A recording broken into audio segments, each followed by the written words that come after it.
at Superior Works Cinema, where we watch all the movies. Today we are working on the David Twohy collection with Pitch Black. I decided to not necessarily do the directors in order of the way they made the films, so it allows me to review the newer films when they come out instead of sloshing through 50 some odd films before I get to their latest. So at any rate, we already talked about Riddick. This is the first movie in the Riddick trilogy that will be 4 or 5 or however many movies they get to make. And when Pitch Black came out, Vin Diesel wasn't really a big name at all. And, Twohy has a very long career of being a screenwriter. He directed a few movies before this. All were pretty good. But, he wasn't really a known name.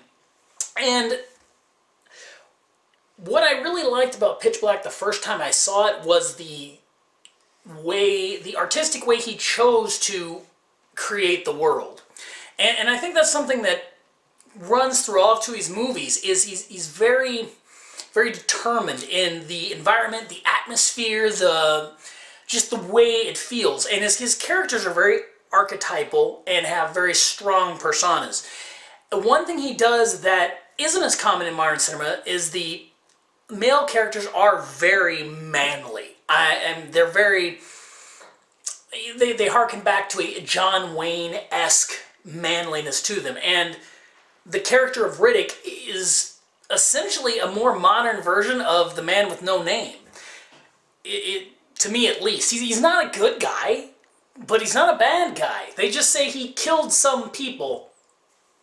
And especially watching all three of them, you're led to believe, well, maybe they deserve to die, He didn't necessarily kill somebody bad, but he's wanted, and he comes off as the most arrogant, son of a bitch there is. He's not malevolent. He's just so sure of himself that he comes off like an asshole.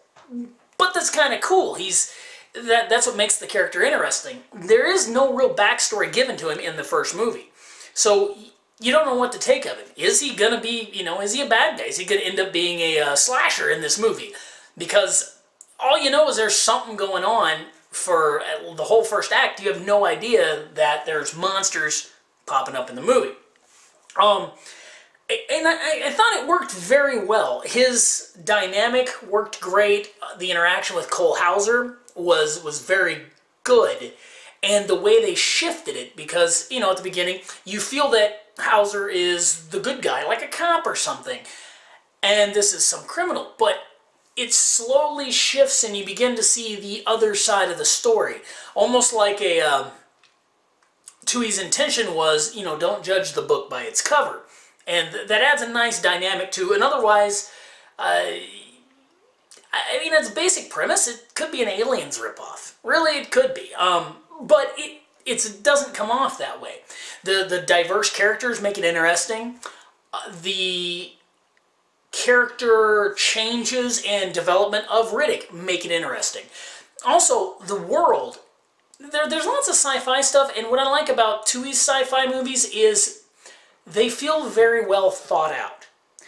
I'm not really sure how much he had planned of the backworld for this when this was made, but by the time Chronicles of Riddick came out, you could tell he really put a lot of thought into what is this world that Riddick lives in.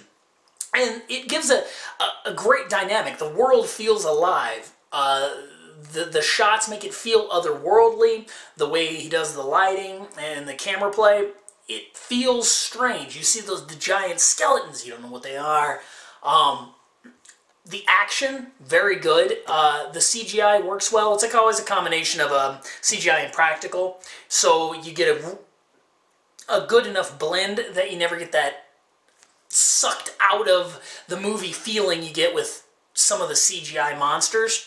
And when this was made, that was a big problem. A lot of the movies would have CGI monsters, and they just look so hokey, and the interaction between the actors and the CGI was off-putting. And it doesn't happen here. Vin plays the role perfectly. He's this just super confident, cocky, knows always what to do, but we don't know anything about him. And I think that's it helps in the first movie that you don't. You have no idea who this guy is the entire time. So you have the same feeling as the rest of the characters. So overall, it's a very strong film. Good action film, good almost in a horror way. It is kind of a horror movie, but not I have a hard time saying it is. It's not really a sci-fi movie, it's not really a horror movie, but it's definitely a nice blend in there. And it's a character film. I mean, the characters are driving the film, the monsters don't. They're there just as, they're the, kind of like a background protagonist. So, I mean, obviously, if you haven't seen this, I recommend watching it, and then watching Chronicles of Riddick, and seeing where they go with it, and watching the development of the world and the characters. If you have, I'm sure you probably like it. Most people I've talked to that remember the movie liked it. And I like where they took the characters. So, this, for Pitch Black, I'm going to give it a nice 7.5 out of 10. I really like this movie. It's fun to watch. It holds up very well. The disc, you get a bunch of cool stuff, a bunch of little silly games and other featurettes and making of.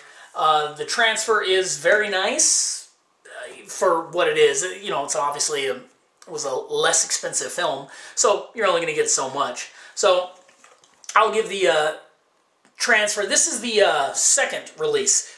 This does have some more extras than the original one, and this is the unrated director's cut, of course, so you aren't getting any of the gore cut out. So I'll give the Blu-ray release an 8 out of 10. So be sure to check it out, and keep checking in to see more of David Twohy films and our other stuff. Like the video, share it, and we'll see you next time here at Movie Mayhem.